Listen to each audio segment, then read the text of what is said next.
नमस्कार दोस्तों, मैं एडवोकेट विकास गुप्ता। आज हम डिस्कस करने वाले हैं बेल यानी जमानत के बारे में।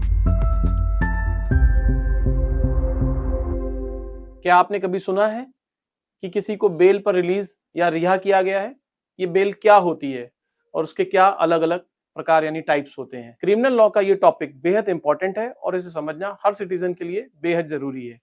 बेल का मतलब होता है किसी अरेस्टेड यानी गिरफ्तार व्यक्ति को टेम्परेरी रिलीज किया जाए, इस एश्योरेंस पर वह ट्रायल में शामिल होगा और कोर्ट के डायरेक्शंस ऑर्डर का पालन करेगा। बेल एक ऐसी लीगल रेमेडी है जो एक्यूज को जुडिशियल कस्टडी या पुलिस कस्टडी से बाहर आने का मौका देती है।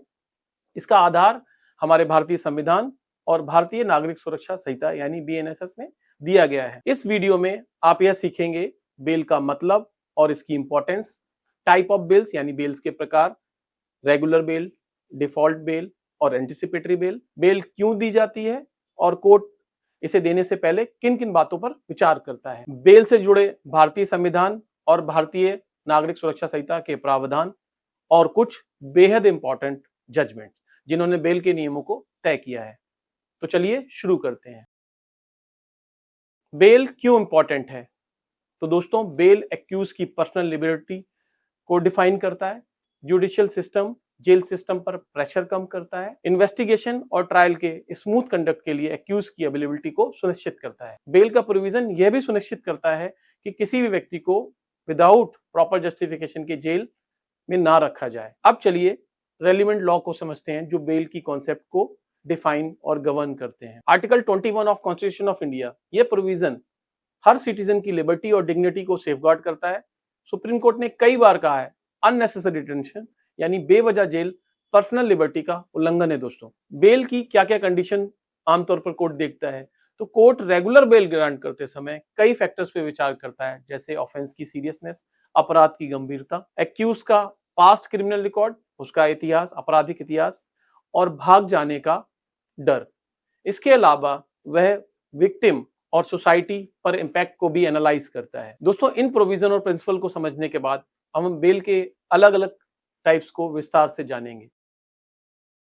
तो सबसे पहले दोस्तों हम रेगुलर बेल के बारे में डिस्कस करते हैं। रेगुलर बेल तब दी जाती है जब किसी व्यक्ति को अरेस्ट किया गया और उसे कस्टडी से रिलीज करने की जरूरत हो। रेगुलर बेल के प्रोविजन बीएनएस के सेक्शन 478 और सेक्शन 480 में दिए गए हैं। 478 में बताया गया है कि किस किस कंडीशंस में जमानत लेनी पड़ती है। इसमें यह स्पष्ट किया गया है गैर जमानती अपराध यानी नॉन बेलेबल ऑफेंसेस के मामले में जमानत लेनी आवश्यक यानी मैंडेटरी होती है अगर आपको बाहर आना है। सेक्शन 478 बीएनएस यह भी बताता है ऑफिसर या कोर्ट के पास जमानत देने का अधिकार होता है। कोर्ट बिना जमानतदार, श्योरिटी वर्ड का आपने कई बार सुना होगा, उसके बिना भी जमानत दे सकता है। यदि जो एक्यूज आरोपी 1 हफ्ते तक बेल बॉन्ड प्रस्तुत नहीं कर पाता है तो यह माना जाता है कि वो पॉपर यानी गरीब है और उसे बिना बेल बॉन्ड के भी रिहा किया जा सकता है। तो दोस्तों, हमने समझा बेल एक्यूज का स्टैट्यूटरी राइट है, ऑफिसर या मजिस्ट्रेट के पास बेल ग्रांट करने का अथॉरिटी है। दोस्तों, मैं यहाँ पे एक महत्वपूर्ण केस के बारे में बताना चाहूंगा। आपने कई बार ये टर्म सुना होगा, bail is the rule and jail is the exception. ये सबसे पहले state of Rajasthan versus Walchand में सुप्रीम कोर्ट ने ये डिफाइन किया था। ये जजमेंट 1997 का है, वहीं से ये डेफिनेशन डिराइव्ड हुई है, bail is the rule and jail is the exception. यानी कि जमानत आपका अधिकार है, एक नियम है, और जेल जाना एक एक्सेप्शन यानी अपवाद के रूप में लिया जाता है। अब हम बात करते हैं सेक्शन 480 बीएनएसएस के बारे में।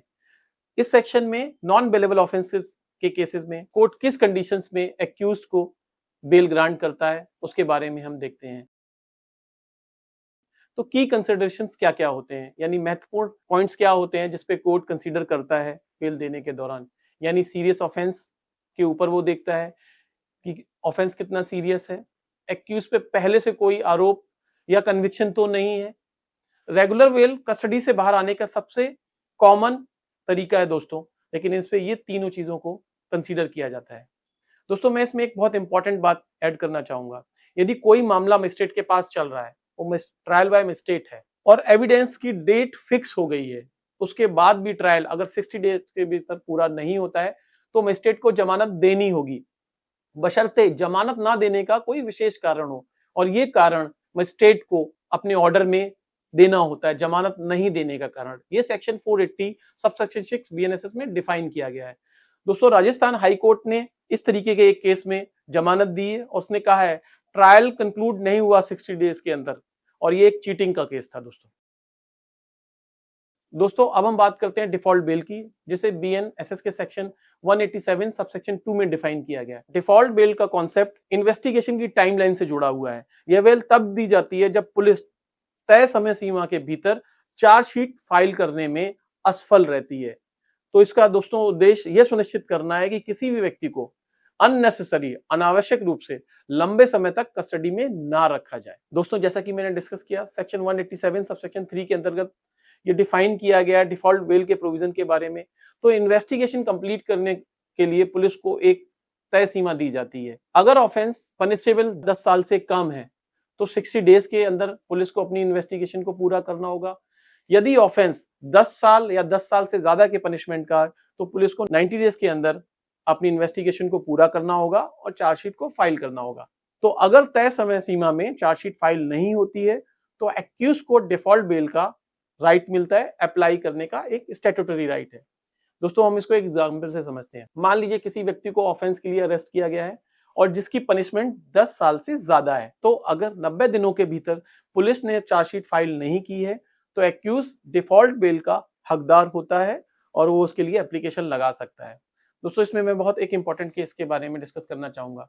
सुप्रीम कोर्ट ने रविंद्रन वर्सेस इंटेलिजेंस ऑफिसर 2020 के केस में कहा, अदालत को आरोपियों को उनके डिफॉल्ट जमानत के अधिकार के बारे में बताना होगा जैसे ही अधिकार उपस्थित हो जाता है। यानी ये अधिकार जैसे ही एग्जिस्टेंस में आता है, यानी कि तय समय सीमा के अंतर्गत अगर पुलिस चार्जशीट को फाइल नहीं करता है तो ये अदालत यानी कोर्ट एक्यूज को बताएंगी कि अब वो डिफॉल्ट बेल के लिए एंटाइटल हैं और वो उसके लिए अप्लाई कर सकते हैं। दोस्तों Rakesh Kumar versus state of Assam में भी सुप्रीम कोर्ट ने कहा डिफॉल्ट बेल एक्यूज का स्टैट्यूटरी राइट है और इसको डिनाई नहीं किया जा सकता है।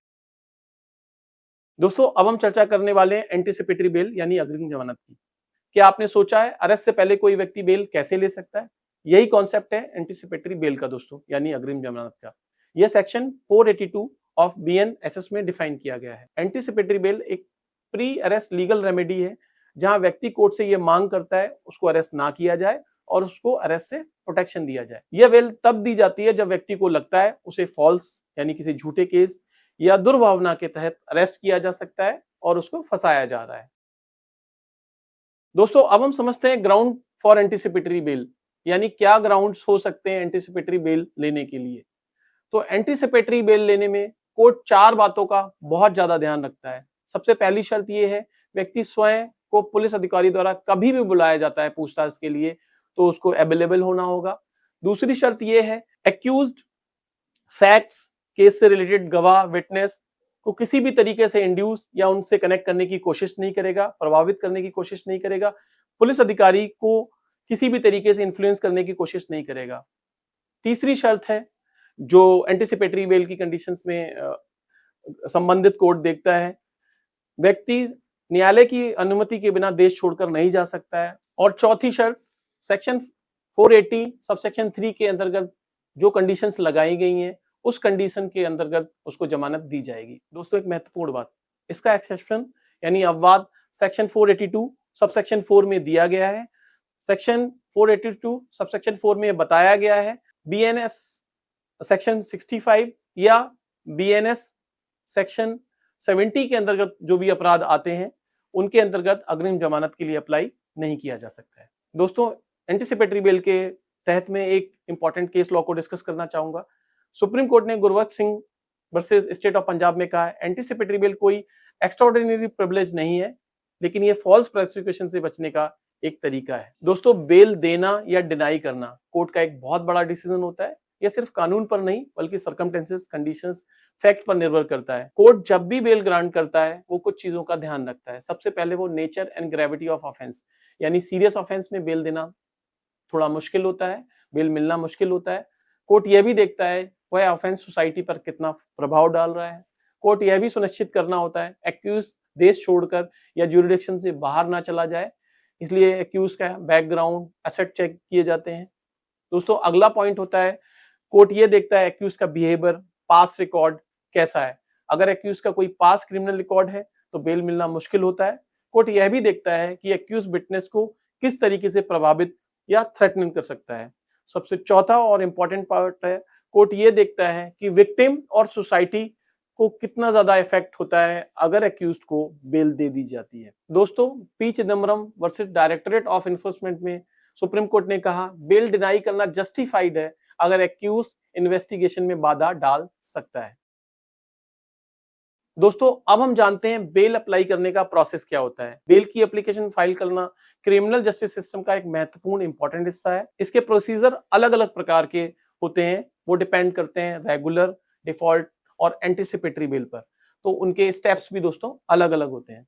तो हम समझते हैं सबसे पहले रेगुलर बेल के स्टेप्स क्या क्या दोस्तों होते हैं। तो रेगुलर बेल के लिए आपको मजिस्ट्रेट या संबंधित सेशंस में, अगर सेशंस में आपका मैटर चल रहा है तो उसमें आपको एप्लीकेशन फाइल करनी होती है।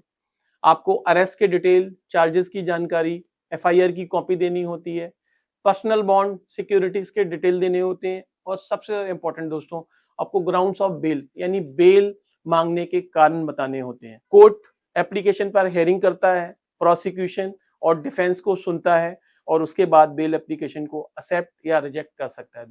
दोस्तों अब हम डिस्कस करते हैं डिफॉल्ट बेल के बारे में। डिफॉल्ट बेल एक्यूज का, जैसे मैंने आपको बताया, अगर चार्जशीट तय समय सीमा के अंतर्गत दाखिल नहीं हो रही है तो कोर्ट की ये ड्यूटी है एक्यूज को बताना कि अब वो डिफॉल्ट बेल के लिए अप्लाई कर सकता है। तो दोस्तों हम इसको दोबारा से समझते हैं। अगर ऑफेंस की पनिशमेंट 10 साल से कम है तो इन्वेस्टिगेशन की जो मैक्सिमम टाइमलाइन है वो 60 डेज है। अगर 60 डेज के अंदर पुलिस अपनी इन्वेस्टिगेशन को पूरा नहीं करती है तो आप डिफॉल्ट बेल की एप्लीकेशन लगा सकते हैं। लेकिन अगर पनिशमेंट 10 या 10 साल से ज्यादा का है तो ये टाइमलाइन 90 डेज की होती है और 90 डेज के बाद आप डिफॉल्ट बेल की एप्लीकेशन लगा सकते हैं। हियरिंग में कोर्ट इस बात की पुष्टि करता है चार्जशीट तय समय सीमा के भीतर अगर दाखिल नहीं हुई है तो एक्यूज्ड को डिफॉल्ट बेल पाने का अधिकार होता है। दोस्तों, तीसरी और सबसे महत्वपूर्ण बेल के बारे में हम बात करने जा रहे हैं, एंटीसिपेटरी बेल यानी अग्रिम जमानत। अग्रिम जमानत में एक्यूज या उसके लॉयर सेशंस कोर्ट या हाई कोर्ट में एप्लीकेशन फाइल करते हैं। एप्लीकेशन के साथ एफिडेविट में उन्हें रीजन दिखाना होता है, अरेस्ट का अप्रेंशन दिखाना होता है, एफआईआर की कॉपी, कंप्लेंट की डिटेल देनी होती है। एफिडेविट के जरिए बताना होता है अरेस्ट मैलिशियस इंटेंस यानी कि गलत धारणा, गलत रीजन से हो रहा है। कंडीशंस ऑफ एंटीसिपेटरी बेल दोस्तों हम ऑलरेडी समझ चुके हैं। 4 कंडीशंस को फुलफिल अगर कोर्ट समझ लेता है तो आपको एंटीसिपेटरी बेल दे देता है। दोस्तों, इंडियन जुडिशियल सिस्टम में एक्यूज को बेल एप्लीकेशन को दोबारा से भी अप्लाई करने का अधिकार होता है, लेकिन इनको समझना बहुत जरूरी है। री एप्लीकेशन जब भी कंसीडर होती है जब चेंज ऑफ सर्कमस्टेंसेस यानी कंडीशंस चेंज हो चुकी होती हैं, यानी कि इन्वेस्टिगेशन पूरी हो चुकी है, इन्वेस्टिगेशन में देर हो रही है, चार्जशीट समय से नहीं लगी है, एक्यूज ने बहुत ज्यादा टाइम कस्टडी में बिता दिया है। दोस्तों, दूसरा इंपॉर्टेंट पॉइंट होता है अगर कोई नया एविडेंस आता है और उससे ये साबित होता है कि एक्यूज का इन्वॉल्वमेंट बहुत माइनर है या है ही नहीं के केस में क्वैशिंग भी एक ऑप्शन होता है। दोस्तों अगर किसी को एक्यूज्ड को उस मामले में बेल मिल चुकी है तो यह भी चेंज ऑफ कंडीशंस माना जाता है और इसमें आप री एप्लीकेशन लगा सकते हैं। दोस्तों, री एप्लीकेशन के लिए 2 चीजों को समझना बहुत जरूरी है, अच्छे और जानकार लॉयर का सिलेक्शन करना और जुडिशियल प्रेसिडेंट का सही से यूज करना। दोस्तों, हम अपने आखिरी पार्ट में डिस्कस करने वाले हैं इंपॉर्टेंट केस लॉ की। दोस्तों, पहला केस है सुप्रीम कोर्ट ने Parvinder Singh versus director of enforcement में ऑब्जर्व किया है जब बेल कैंसिलेशन की एप्लीकेशन पेंडिंग हो तब बेल ऑर्डर को नॉर्मली स्टे नहीं किया जाना चाहिए। यह फैसला एक्यूज के राइट्स को प्रोटेक्ट करता है जब तक कैंसिलेशन एप्लीकेशन पर फाइनल डिसीजन ना आ जाए। दोस्तों, अगला केस हम डिस्कस करने वाले हैं Jitendra Paswan versus state of Bihar.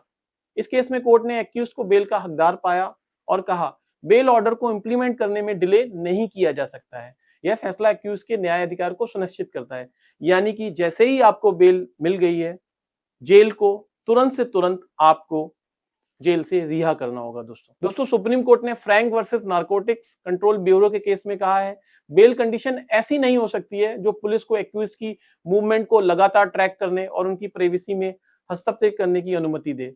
यह फैसला प्राइवेसी के अधिकार को सुनिश्चित करता है। हमने कई बार ये सुना होगा कोर्ट बेल देने के दौरान एक्यूज को बोलती है वो अपनी गूगल लोकेशन, अपनी लाइव गूगल लोकेशन हमेशा पुलिस के साथ शेयर करेगी।